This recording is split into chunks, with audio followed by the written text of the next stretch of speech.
பிரெக்னன்சினால ஒரு ஃபீமேலுக்கு உடல்ல ஏற்படக்கூடிய மாற்றங்கள கரெக்ட் பண்ணி, அவங்களுக்கு பிரெக்னன்சிக்கு முன்னாடி எப்படி இருந்தாங்களோ, அந்த மாதிரி மாத்தி குடுக்குற சர்ஜரிக்கு பேர் தான் மாமி மேக் ஓவர் சர்ஜரி.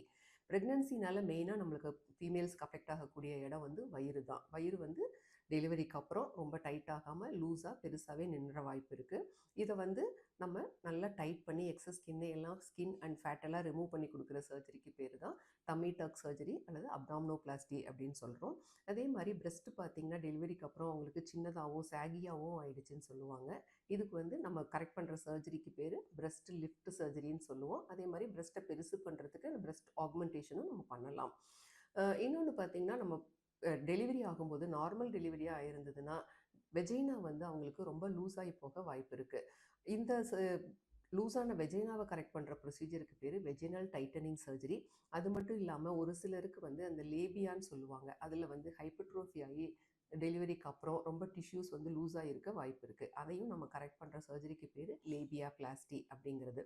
இந்த மாதிரி டோட்டலா breast lift, abdominal tummy tuck and vaginal tightening இந்த மாதிரி ஃபீமேல்ஸ வந்து டெலிவரிக்கு அப்புறம் இருக்கிற உடம்ப முன்னாடி மாரி மாத்தி தர சர்ஜரிக்கு பேர் தான் மாமி மேக் ஓவர் சர்ஜரி.